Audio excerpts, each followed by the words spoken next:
Alright, we're back out here on the lovely streets of Philadelphia today, doing a different kind of ride. I've been doing this thing lately in the afternoons when I get off work, because I get off pretty early in the day, well before the 5 p.m. rush hour.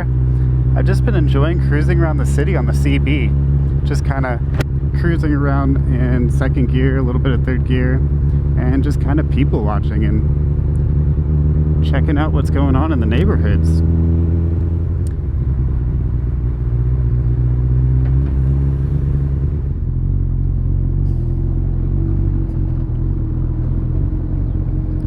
Alright, avoid the cobblestone. Dancing on the tightrope.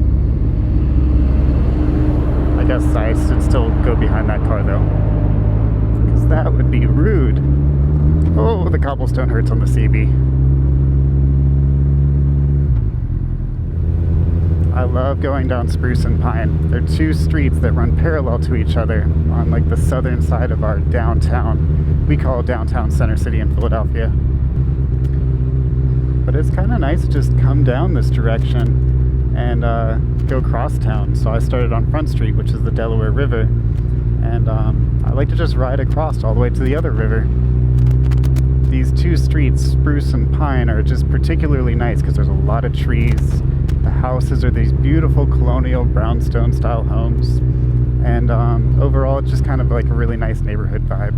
See a lot of cool dogs, people walking with their babies, you know, just overall good people watching. Oh, and added bonus, you can always filter on these two streets because there's a dedicated bike lane all the way down.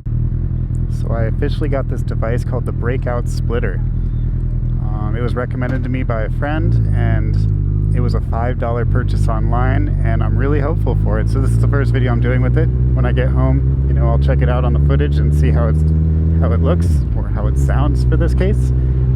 The goal of the Breakout Splitter is that I have two microphones running to my external recording device, and I can split the channels into their one, you know, receiving port on the actual recording device. So I'm taking a mono channel and turning it to a stereo channel.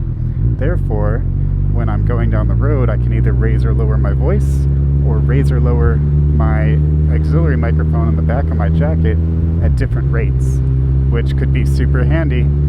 And I just took a deep dive into this audio world. I mean, I just jumped in. I haven't really explored it all yet, but I'm deep diving into this audio world, and I really want to kind of do some fun stuff with it. It just seems like it's one of the bigger challenges of moto vlogging, and since it gave me so much trouble for so long, I feel like it's my mission. It's my mission to get better at this audio world. And who knows, maybe even surpass what I ever thought was something I could do.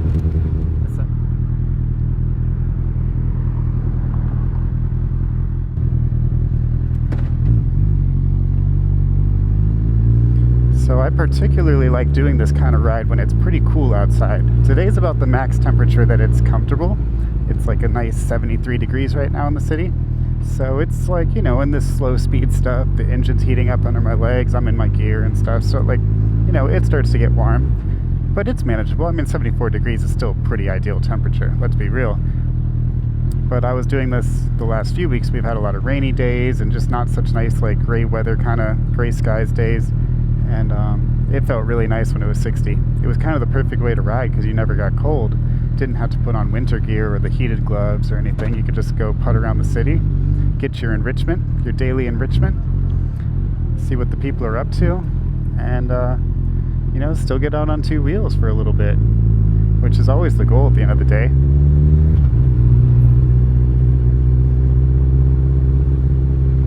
It is funny too, because like the bike that I choose to do this on the most is the CB, which is obviously like the fast bike. You know, this is the bike that it's very capable of doing other things, but there's something about it, like the way it's geared, it's kind of it just really likes to putt. It never really bogs down on you. You can kind of just do it in such a low maintenance way, and it seems counterintuitive. You would think a 4-cylinder, you're always stuck in first gear. Like, look at this, I can go up to third gear, I can be in fourth gear at 20 miles per hour, and my engine is happy. It's sitting right at 2,000 RPMs. It is not mad one bit. So yeah, I've really been enjoying that. It's just kind of a different way to ride a sports bike. And, you know, sports bikes are obviously not the most comfortable and stuff, so it's kind of nice to be slow. I can take a hand off the handlebar, kind of just rest it up on my leg and just kind of sit up a little bit more, and I have long enough arms where I can reach the bar with the other hand no problem. There's just there's so many ways to ride a bike, you know, like that's the fun part about it. I like doing all the more extreme things, of course, but there's a time and place, and living in a big metro, it's like I don't want to have to drive 20 miles out of town every time I want to ride if I want to find the good roads, so I find other ways to get that satisfaction as well. This guy's lived here a while. He's got an awesome Moto Guzzi. I used to live on this block, so every time I ride down this block, I always like to see if that bike is still there. And after all these years, I'm never disappointed. These are the real brownstones. So yeah, we've started at Front Street. We're now at 21st Street. We're about 4 or 5 blocks from the other river. I can't get right up to the river. There's a park in between where the road ends and where the river is, and some train tracks and stuff like that too. So we won't get all the way there, but we'll get pretty darn close, and then we'll turn around and do it on the other street.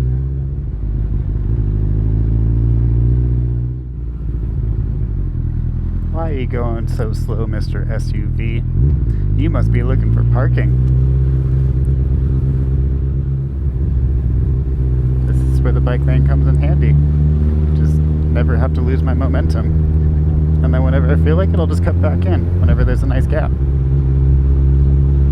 Or I could just keep riding the bike lane, but I feel like that's just unnecessary. Let's do a little detour.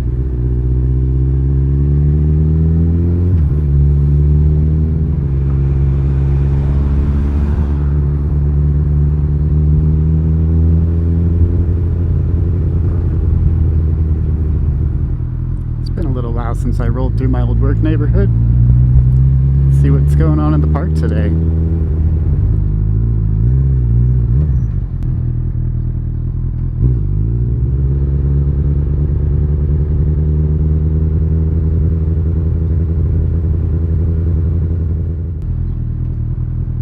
My old stomping grounds.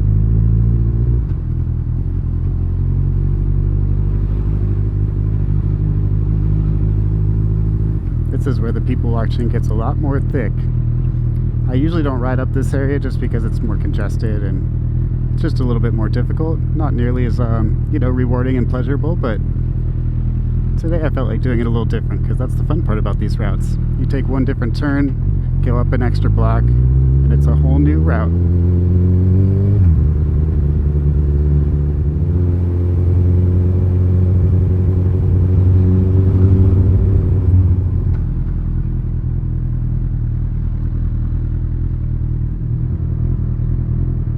So I have some sad news.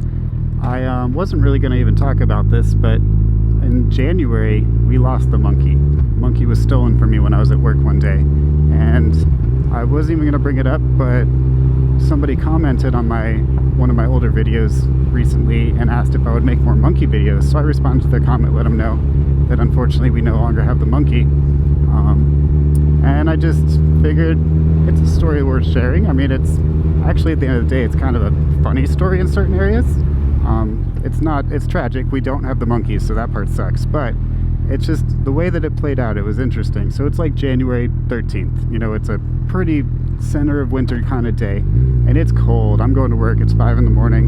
And it's like 10 degrees outside. So I ride the monkey because I didn't know if there'd be ice on the roads. And I parked at my normal parking spot. And at that point, I wasn't using a chain. I actually do now use a chain. But as you can imagine, there's a reason why. So I come back from work at like 2 in the afternoon, monkey's gone. And I'm like, oh man, that sucks. Well, you know, it's a piece of metal. Let's not freak out. Let's just call the police, get our police report in, start the insurance claim. And we did all of that. A few days passed by. On the 4th day, we get a call from this police department in like the middle of central New Jersey, like a rural area of New Jersey. And they said, hey, we just recovered your motorcycle. We did a sting on this group that we've been monitoring, I guess, and they raided their property with a search warrant, and they recovered like 20 stolen vehicles in a stolen U-Haul. So the monkey was one of those 20 vehicles. And they said, you know, come out, get the monkey if you want to. And we're like, of course we want to. And they're like, by the way, it looks like somebody tried to like mess with it. That's how they described. They completely stripped it. But hey, I guess they just have to be a little bit more casual on the phone. So we arrive, and the monkey, we're thinking like maybe we could like take it home, it'll be fine. The monkey is just, they ripped it apart. You know, they were gonna probably sell this thing for parts. And so I was not involved in the actual tow process, but Jess went out there because it was a day when I was working and it was Saturday, so she was off, and she got it towed back to Philadelphia to a dealer, and they assessed the damage, and it was like just under $1,000. And we went and looked at our insurance policy. Sure enough, we have $1,000 deductible for that, and we would have never noticed because all of our other bikes do not have $1,000 deductibles. Somehow when we bought the monkey, we just didn't read the fine print and we messed up. So ironically, the damage was just under our deductible, and we would have been fully liable for paying for the, you know, the repairs. And we just decided we didn't want to put the money into it. It wasn't really, you know, it was kind of an extraneous bike. We already had 4 bikes total, so losing one and going down to 3 wasn't like a killer. So we just sold it to the dealer, and we took a pretty heavy loss on it. But luckily for me, I bought the bike in cash. It was paid off. So like I lost some money in the long term, but I'm not stuck with a loan or anything, which is nice. So yeah, it's a really sad thing, you know, but there is a pretty funny part of this story. The monkey was street parked like any other car, and I locked the steering. These guys stripped the whole bike, but when we arrived to pick it up, the steering was still locked. They could not break the steering on a tiny 200-pound motorcycle. Like, I've seen some videos of some like professional motorcycle thieves. Like, they could walk up to a bike and snap it with their bare hands. They're usually pretty big gentlemen, but you know, these people who stole my bike, they could not undo the steering lock. And trust me, they tried. There was some clear evidence in the ignition that had been fully tampered with. But yeah, that was not something they were too good at. They definitely did not know how to break open that steering.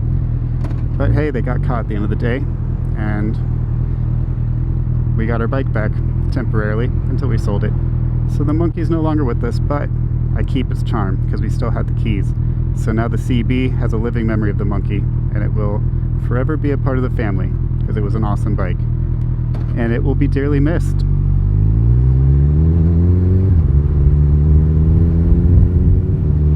So yeah, I'm gonna roll through Chinatown now, go grab myself some lunch, and I will catch you guys in the next video.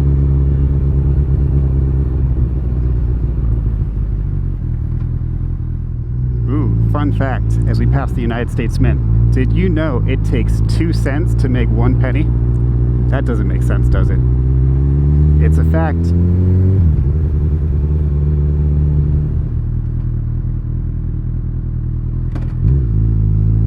Alright, time for some spring rolls. I guess you gotta go fast every once in a while. Just a little something to excite you. Keep the juices flowing.